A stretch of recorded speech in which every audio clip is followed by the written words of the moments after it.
이 시간에 우리 하나님의 말씀 받습니다. 오늘 우리들에게 주시는 하나님의 말씀은 마가복음 10장 35절로 45절 말씀입니다. 이 살아계신 하나님의 말씀을 제가 받들어 읽습니다. 세베대의 아들 야고보와 요한이 주께 나와 여짜오되 선생이며 무엇이든지 우리가 구하는 바를 우리에게 하여 주시기를 원하옵나이다. 이르시되 너희에게 무엇을 하여 주기를 원하느냐? 여짜오되 주의 영광 중에서 우리를 하나는 주의 우편에 하나는 좌편에 앉게 하여 주옵소서. 예수께서 이르시되 너희는 너희가 구하는 것을 알지 못하는도다. 내가 마시는 잔을 너희가 마실 수 있으며 내가 받는 세례를 너희가 받을 수 있느냐? 그들이 말하되 할 수 있나이다. 예수께서 이르시되 너희는 내가 마시는 잔을 마시며 내가 받는 세례를 받으려니와 내 우편에 앉는 것, 내 좌우편에 앉는 것은 내가 줄 것이 아니라 누구를 위하여 준비되었든지 그들이 얻을 것이니라. 열제자가 듣고 야고보와 요한에 대하여 화를 내거든 예수께서 불러다가 이르시되 이방인들의 집권자들이 그들을 임의로 주관하고 그 고관들이 그들에게 권세를 부리는 줄을 너희가 알거니와 너희 중에는 그렇지 않을지니 너희 중에 누구든지 크고자 하는 자는 너희를 섬기는 자가 되고 너희 중에 누구든지 으뜸이 되고자 하는 자는 모든 사람의 종이 되어야 하리라. 인자가 온 것은 섬김을 받으려 함이 아니라 도리어 섬기려 하고 자기 목숨을 많은 사람의 대속물로 주려 함이니라. 아멘. 이 시간 하나님의 은혜와 사랑과 축복하심이 우리 모두에게 임하기를 주님의 이름으로 축복합니다. 아멘. 한 주간 평안하셨습니까? 우리 앞뒤 옆 사람이랑 사랑의 인사 나눠주시기 바랍니다. 주님의 이름으로 사랑하고 축복합니다.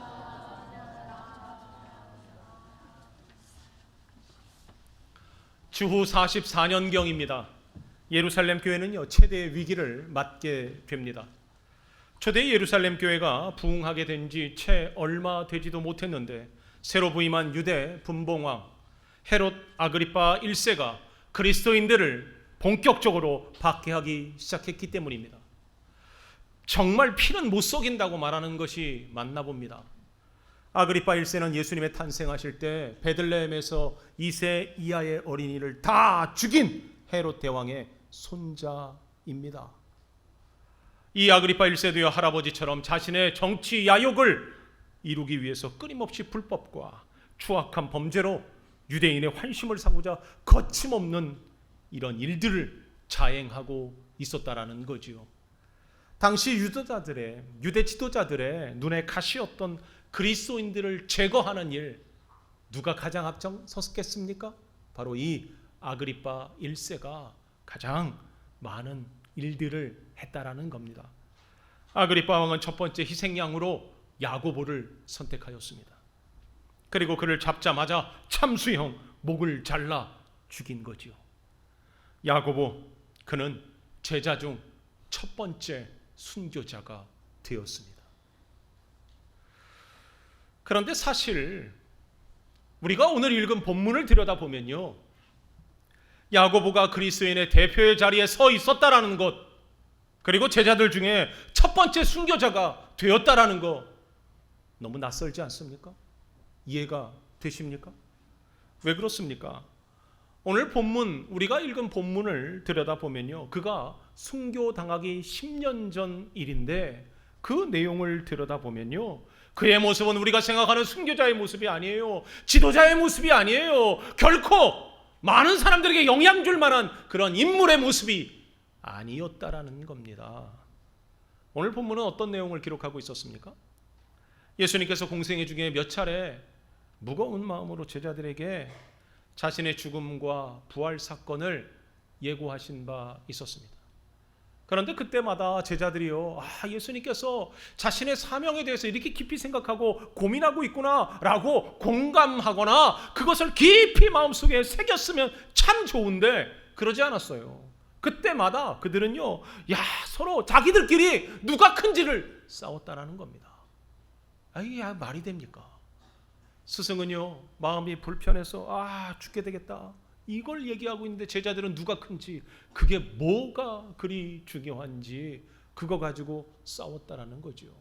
특히 오늘 본문에서도요 예수님께서는요 두 번째 순환 자신의 죽음과 다시 부활하심에 대한 이야기를 제자들에게 끄집어내십니다. 여러분, 쉬운 얘기 아니잖아요. 마음이 무거운데 그 이야기를 꺼내놓은 그 다음에 제자들의 하는 행태가 오늘 본문 내용입니다. 스승의 고민과 심란한 마음을 나 몰라라 하며 두 제자가 예수님 앞에 나와서 공개적으로 요청합니다. 성경은 이들의 이름도요 너무 명확하게 얘기해주고 있습니다. 공개해주고 있습니다. 누굽니까? 야고보하고 요한이다. 야, 심지어 평행구절인 마태복음 20장 20절에는요 한술 더 떠서 더 구체적인 정황을 얘기해 주는데, 세베대의 아들들 야고보와 요한이 그의 어머니 살로메가 여러분 누군지 알고 계십니까? 요한복음에 보면은요 요한은 이 살로메를 누구라고 얘기하고 있냐면 예수님의 어머니의 누이. 뭔 말인지 아셔요? 예수님의 어머니 마리아의 누이. 그러니까 예수님하고는 어떻게 되는 거야? 이모가 예수님 앞에 나와서 자신의 자녀들 야고보와 요한을 뭐 하는 거예요? 인사청탁하고 있는 내용이 바로 오늘 이 본문입니다. 물론 마가는요 그렇게까지 디테일하게 이 모든 걸 공개하고 있지는 않지만 여러분, 이게 이해가 되십니까? 예수님은 자신의 사명을 감당하기 위해서 몸부림치면서 이제 곧 죽을 것이다. 그리고 내가 그 죽음 뒤에 다시 살아나서 이 복음의 완성을 이야기하고 있는데 제자들은 지금 뭐 하고 있는 거예요? 그것도 수제자라고 하는 제자가 기껏해서 하나는 우편에 좌편에 이렇게 앉혀달라고 청탁하고 있다라는 내용만 들여다봐도 이거 해도 너무한 거 아닙니까? 너무한 거 아닙니까? 한술 더 뜨는 게 뭔지 아십니까? 이걸 지켜보고 있었던 나머지 제자들이요 야고보와 요한의 행동에 대해서 뭐합니까? 분노합니다. 아니 어떻게 우리를, 자기네들만 높은 자리에 앉고 우리를 뭐 하는 거야? 무시당하는 거야? 그러면서 뭐예요? 싸웁니다. 싸워요. 누구 앞에서? 예수님 앞에서. 예수님 방금까지 뭐 얘기했어요? 야, 내가 이 땅의 모든 사람의 죄를 지고 십자가에 달려 죽을 거다. 이 사명에 대해서 얘기하고 있는데 여러분, 그 제자들은 기껏 한다는 게 아유 나는 좌편에 나는 우편에 세워달라 그러고, 그 제자를 바라보고 있는 제자들은 서로 싸우고 다투고, 야 이거 정말 잘 돌아갑니다. 그렇죠? 여러분, 그 분란과 그 문제의 중심에 누가 있었어요? 야고보가 있었습니다. 그런데 야고보가요 제자 중에 첫 번째 순교자가 되었다라는 거 이해가 되십니까? 아니 왜 아그리파 1세는요 굳이 많은 제자들 중에서 야고보를 선택해서 그가 그 당시 기독교의 대표 제자 사도라는 것을 그가 인정하고 그를 잡아다가 바로 참수형을 처했는지 여러분 이해가 되십니까? 그저 출세에 눈이 멀어서요 자리싸움이나 할 정도로 사리 분별력이 없는 자였는데 그가요 예수님께서 십자가에 달려 돌아가실 그 순간에 그는 무서워서 도망쳤던 그러한 어리석은 자가 어찌 순교자의 자리까지 그가 갈 수 있었냐라는 이야기입니다. 분명한 것은 분봉왕 헤롯 아그리파 1세는 야고보를 인정하였습니다. 그가 진짜 그리스도인의 대표였고, 그리고 그를 통하여서 이 그리스도교를 박해할 때 가장 중추돌이었던 이 사람만 제거하면 교회가 무너질 거라고 그가 생각하여서 그를 처형했다라는 사실은 너무나도 분명하다라는 겁니다. 여러분, 그렇다면 야고보는 도대체 어떤 인물입니까?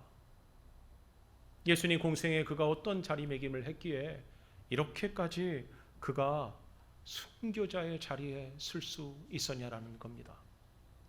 사실 성경은요, 야고보에 대해서 많은 정보를 제공해주고 있지는 않습니다. 하지만 야고보는 그의 동생 요한과 더불어 세베대의 아들이다라고 표현하고 있습니다. 더군다나 그들은 갈릴리 지방 어부 출신이다라는 걸 말해줍니다. 마가복음 1장 19절과 20절에 보면은 그의 아버지 세베대는 선장이었는데, 선주였는데 이 선주가요, 배만 가진 게 아니라 종도 부리고 있었어요. 그러니까 무슨 얘기예요? 나름 잘 사는 선주다라는 걸 알 수 있습니다. 그러니까 이 야고보는요, 사실 남부러울 게 없는 그냥 좀 뭐랄까 부잣집 아들내미, 그리고 모르긴 해도요, 그는 미래가 확실한 그러한 인물이었다라는 거죠. 아버지가 물려줄 가업이 그에게는 있었기 때문이라는 겁니다. 하지만 그는 갑작스럽게 예수님의 부름을 받습니다. 근데 그 부름 속에서 그는 주저하지 않고 그 모든 것을 다 팽개쳐버리고 예수님을 따릅니다. 왜 따랐을까요? 그는요, 돈보다 자신이 이루고자 하는 야망이 더 큰 사람이었다라는 걸 우리에게 말해주고 있는 겁니다. 더 이상 그 어떤 것도 내가 생각하는 가치라면 버릴 수 있는 그런 사람이었다. 그래서 그런지 예수님은요, 야고보의 그 열정을 높이 삽니다.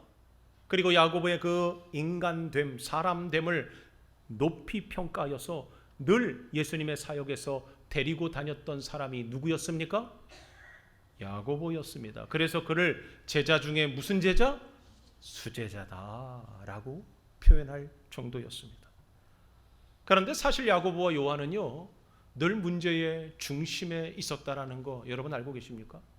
그 이유는 그의 성격이요, 그냥 평범하지 않았습니다. 굉장히 다혈질적인 성격의 소유자였습니다. 그래서요, 그들을 보면서 보아너게, 우레의 아들, 번개의 아들이라고 부를 정도로 별명을 지어 주었습니다. 폭풍우 같은 기질을 가졌으며 태풍과 같은 정열과 그리고 불같은 성격이 늘 문제의 중심에 있었지만 그를 대표하는 그의 모습이었다라는 거죠. 한 번은 예수님과 제자들이여 사마리아 땅에서 복음을 전하고 있었습니다. 그런데 날도 어두워지고 더 이상 할 수 없어서 사마리아인들에게 하룻밤 쉴 수 있도록 방을 요청합니다. 그런데요, 사마리아 사람들이요, 거부해 버렸어요. 제자들 입장에서는요, 서운할 수밖에 없어요. 예수님께서 그곳에서 사역을 하셨고 많은 것들을 이루었으면 적어도 하룻밤 재워줄 거라 생각했는데 그러지 않은 거예요. 많이 서운했죠. 그런데요, 야고보는 서운한 감정을 어떻게 했는 줄 아십니까? 누가복음 9장 45절에 이렇게 그의 성격을 그대로 드러냅니다. 우리 같이 한번 읽어봅니다. 주여, 우리가 불을 명하여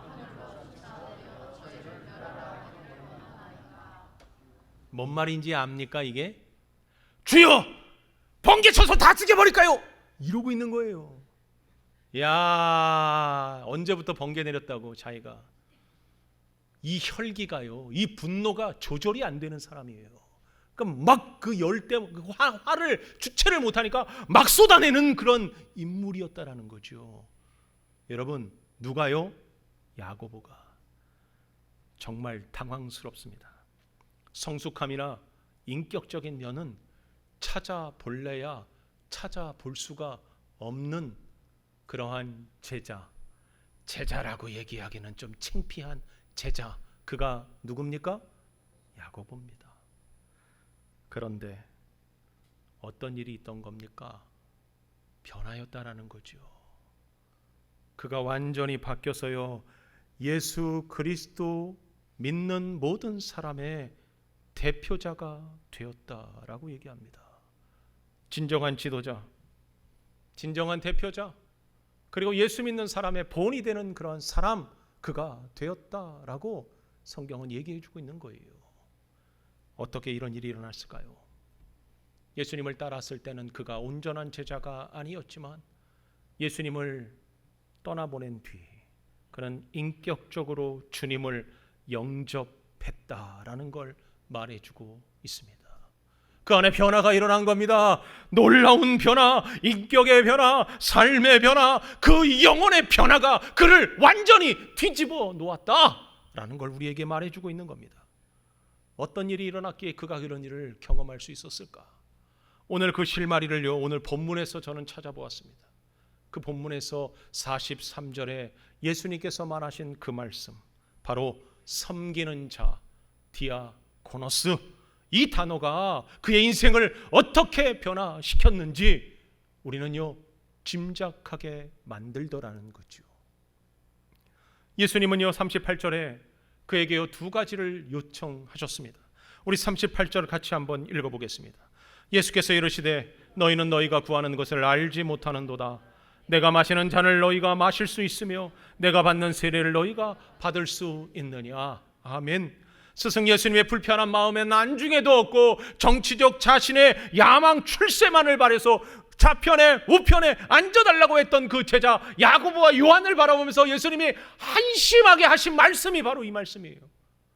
너희들이 지금 내가 얘기하는 이 잔과 이 세례를 이해하지 못하였다. 너희가 그걸 진짜 받을 수 있겠냐?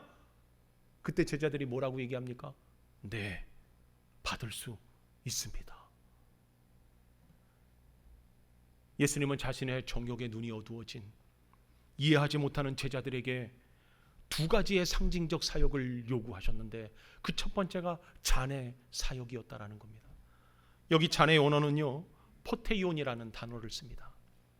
시편 78편 8절과 이사야 51장 7절에 이 단어가 사용되어져서 이 의미를 정확하게 알려줍니다.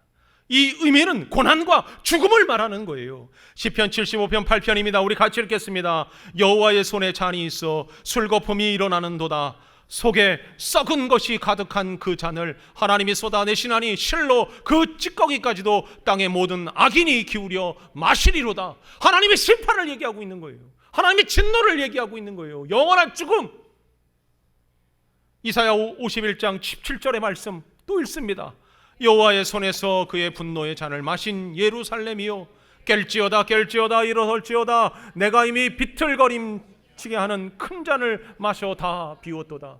하나님의 말씀에 순종하지 아니하고 하나님의 말씀을 따르지 않은 이스라엘 백성들에 대한 하나님의 진노와 심판을 얘기하는 거예요. 그래서 그 고난의 잔은 뭐예요? 죽음을 의미하는 거였어요. 죽음. 또 다른 사역은 세례였습니다. 세례의 원어는요 밥티스마라는 단어를 씁니다. 침례라는 뜻을 그대로 가지고 있죠. 여러분, 침례, 이건 뭘 이스라엘 백성들이 이해한다라고 알고 계십니까? 홍해의 사건입니다. 홍해의 사건이 뭐예요? 이것은요 하나님의 진노와 죽음, 철저히 절대자의 힘 앞에 이 백성들은 순종해야 한다라는 걸 가르치고 있는 거예요. 앞이 막히고 뒤가 막혔을 때 하나님께서는 그 바다를 가르셔서 이스라엘 백성들을 마른 땅으로 지나가게 하십니다. 이건 뭘 뜻하는 거예요? 절대적 순종. 내가 일한다라는 거죠. 너는 순종하라는 거죠. 바로 이 잔과 세례를 그들에게 요구하셨다라는 겁니다. 고난과 순종으로 너희가 이 잔을, 이 세례를 받을 수 있겠느냐. 하지만 이들은요 이걸 뭘 의미하는지 몰랐을 겁니다. 아니, 알았을지도 모르지만 제가 생각할 땐 몰랐을 것 같아요. 그럼에도 불구하고 그들은요 고난과 순종을 하나님 앞에서 내가 감당하겠나이다 라고 고백하였다라는 겁니다. 사랑하는 성도 여러분, 사실 세상을 살아가는 사람들은요 세상에서 오는 기쁨을 위해 살아갑니다. 진정한 목적이 그것에 있다고 그렇게 말들 하며 그것이 최고의 가치로 여겨집니다. 그것이 영광인 줄 압니다. 그것이 내 삶을 지탱해 줄 거라고 믿습니다. 귀한 가치인 줄 알면서 몸부림치면서 그것을 취하려고 아무리 몸부림쳐도 결국 우리는요 그게 가치가 아니라는 걸 깨닫게 되는 날이 온다라는 거죠. 그러나 진정한 가치를 깨닫게 되면 인생이 바뀝니다.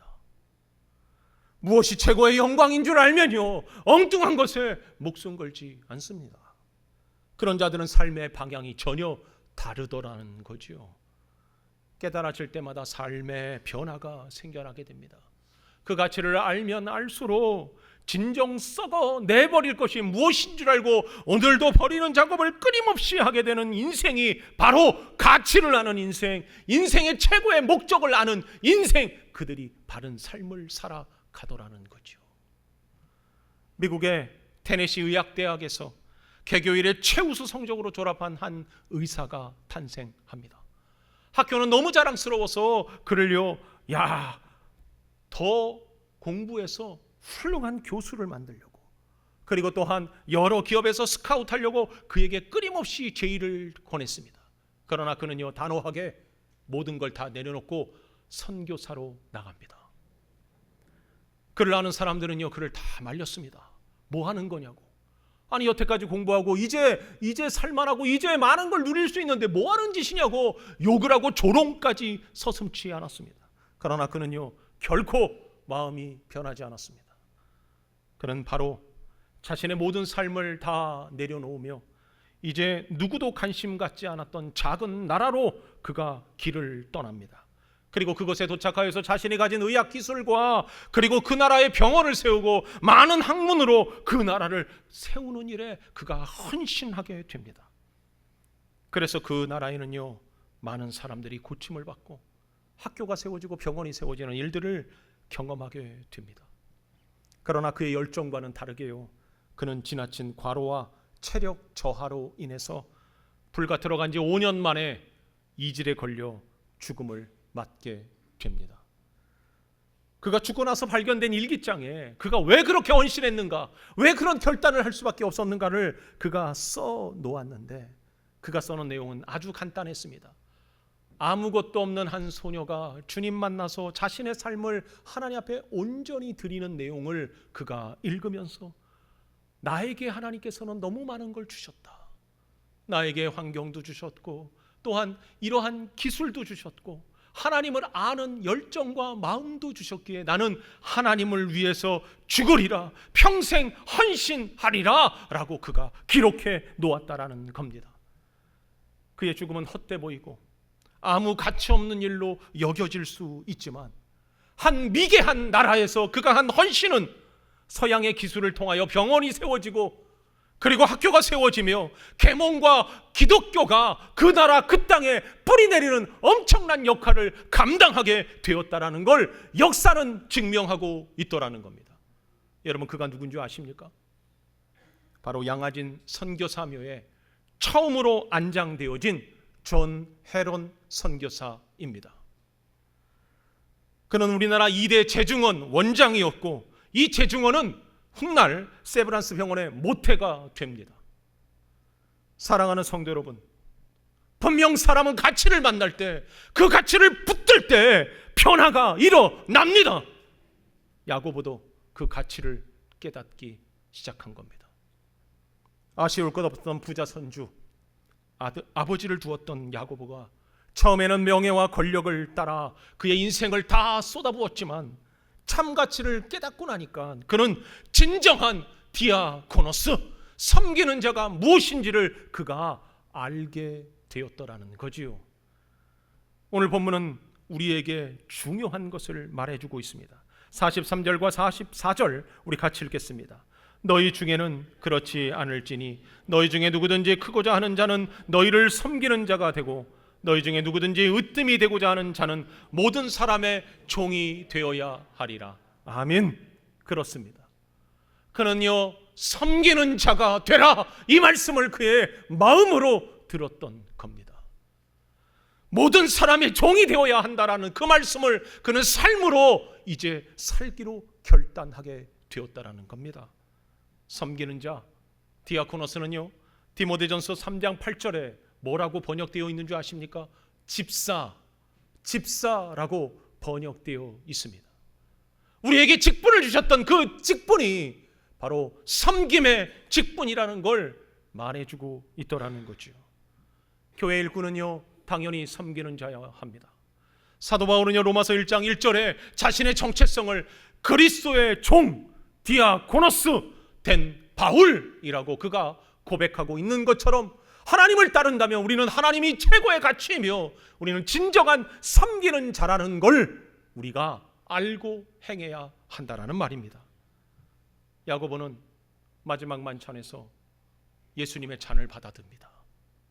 그 잔을 마시면서 그는요, 자신의 그 대답, 내가 주님의 잔을 받겠습니다를 기억하였을 겁니다. 그리고 예수님께서 십자가에서 그 흘리시는 그 보혈의 피를 바라보면서 진정 보혈의 세례를 경험하게 됩니다. 야고보는 주님의 부활, 이것을 체험한 후에 그는 비로소 내 인생에 섬기는 자가 어떤 삶인지를 그가 깨달았기에 바로 결단하고 그 삶을 살아내고자 스페인으로 건너갑니다. 그가 스페인으로 건너간 이유는 단 하나였습니다. 예수님께서 땅끝까지 이르러 내 증인이 되라 하셨기에 그때 당시에 땅끝은 스페인이었습니다.